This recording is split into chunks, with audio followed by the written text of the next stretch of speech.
लेकिन विनोद क्या दिखता है बिहार में एक बड़ा दांव खेला है। देखिए, बीजेपी ने इंडिया के रचयिता को वापस लाना, जो तलखी थी 200 पार भी नहीं, बाद में तो नीतीश कुमार की 100 पार नहीं कर पाएगी, बीजेपी दरवाजे हमेशा के लिए बंद थे, उनका आना अब इंडिया बनाम एनडीए की लड़ाई बिहार कहां खड़ी दिखाई देती है? देखिए, बिहार में जो राजनीतिक समीकरण है वो लगभग 2019 जैसा ही है। नीतीश कुमार और जो गठबंधन है वो उसी तरह से है। लेकिन परिस्थितियों में थोड़ा सा फर्क ये आया है कि नीतीश कुमार की छवि जो है अब वो छवि नहीं है जो 2019 में थी।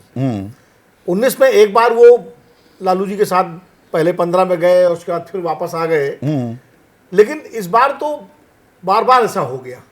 तो नीतीश कुमार की अति हो गई। दूसरा, विधानसभा चुनाव में जिस तरह नीतीश कुमार का ग्राफ नीचे आया था, 42 सीटों पर आ गए थे वो, और जिस तरह चिराग पासवान ने उनको बिल्कुल घेर लिया था, ऑपरेशन बीजेपी के अनुमान हो गए थे, उनकी राजनीतिक लंका में तो लंका लगा दी।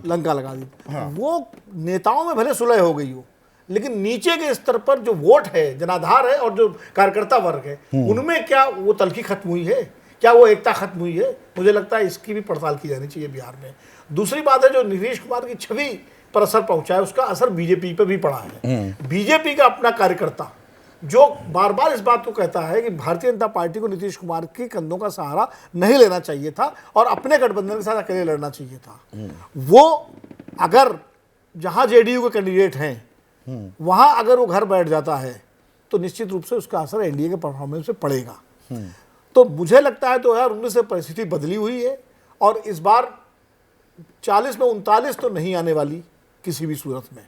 अब कितना नीचे एनडीए आएगा वो थोड़ा सा हम लोगों का अनुमान आकलन लगाना पड़ेगा, क्योंकि जिस तरह तेजस्वी यादव को ट्रैक्शन मिल रहा है, जिस तरह तेजस्वी यादव की सभाओं में, जनसभाओं में भीड़ हो रही है, जितनी मेहनत की तेजस्वी यादव ने, और अगर उनका जो जैसे यूपी में अखिलेश ने पीडीए बनाया है, उन्होंने बाप का जो एक फार्मूला दिया माई बाप हो गया, हाँ माई बाप जो हो गया है, अगर माई बाप को कुछ धरातल पर उतार पाते हैं वो, यानी माई के बैगेज से आगे निकल कर नहीं, यही जातियों को जोड़ पाते हैं क्या बिहार में लेकर कि तेजस्वी गूंज भी है, वो मुद्दे भी ठीक उठा रहे हैं, वो थोड़े परिपक्वता का एक चेहरा भी सामने लेकर आ रहे हैं, जल्दी से फंस नहीं रहे। बहुत सी जगह है बीजेपी ने गुगली डालने की कोशिश की, हाँ, तो वो थोड़ा बहुत क्रिकेट खेले हुए हैं, तो वो अच्छी तरह से डिफेंड कर पाए थे, लेकिन उनकी एक लिमिटेशन है कि उनका सीमित दायरा है, जो वोट बैंक है, वो उसका विस्तार करने में भी सफल हो पाएंगे। वही वो एक यक्ष प्रश्न है कि अगर उसका विस्तार करने में वो सफल हो पाए हैं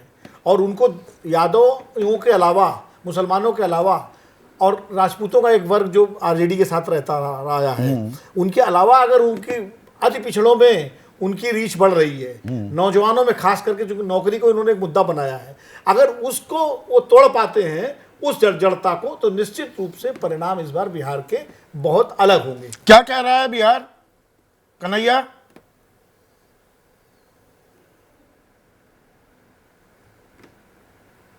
मैं देखिए, बिहार में अभी स्थिति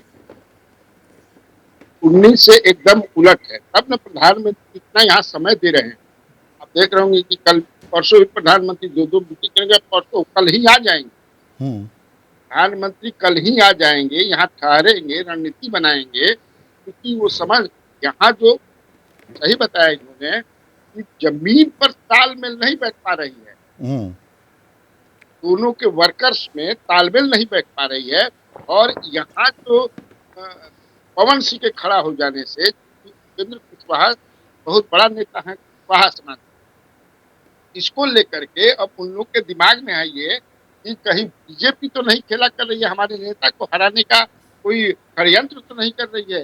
इसको लेकर के हर जगह आप देखिए, और फिर दूसरी जो लालू प्रसाद यादव ने या महागठबंधन ने लगभग 10 कोयरी समाज के लोगों को टिकट दे दिया, उसका भी बहुत असर।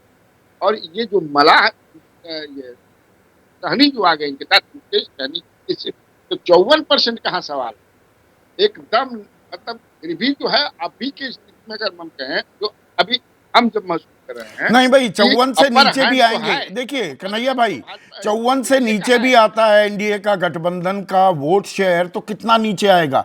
54 बनाम 23 या 24, 30% के अंतर की बात हो रही है। सवाल वहां अटका हुआ है क्या बिहार को लेकर?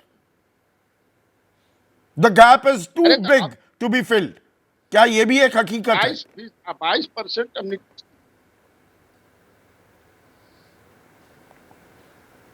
हाँ हाँ, नहीं, वो एकदम, देखिए मेरा अपना मानना है कि 30 के आसपास ये लोग जीतेंगे।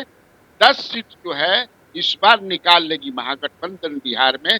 जो मेरे पास जो फीडबैक है, जो हमारे सोर्सेज हैं, या मैं जो घूम रहा हूँ, ये महसूस कर रहा हूँ कि 10 सीट ये लोग इस बार निकाल।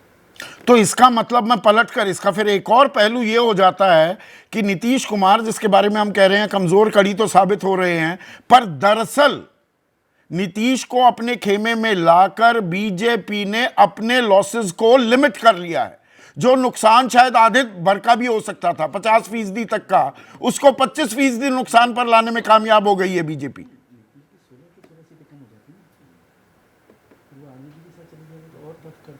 यकीन अगर बीजेपी, अगर नीतीश कुमार राजद के साथ रह गए होते, तब तो मुझे लगता है कि 15 सीट पर बीजेपी सिमट जाती। ये लोग 25, ये आप दोनों भी इस बात नीतीश की, कुमार के ये पास बात है। जो है, तो मतलब नीतीश को लाना एक अच्छी अभी भी रणनीति भी साबित हुई है।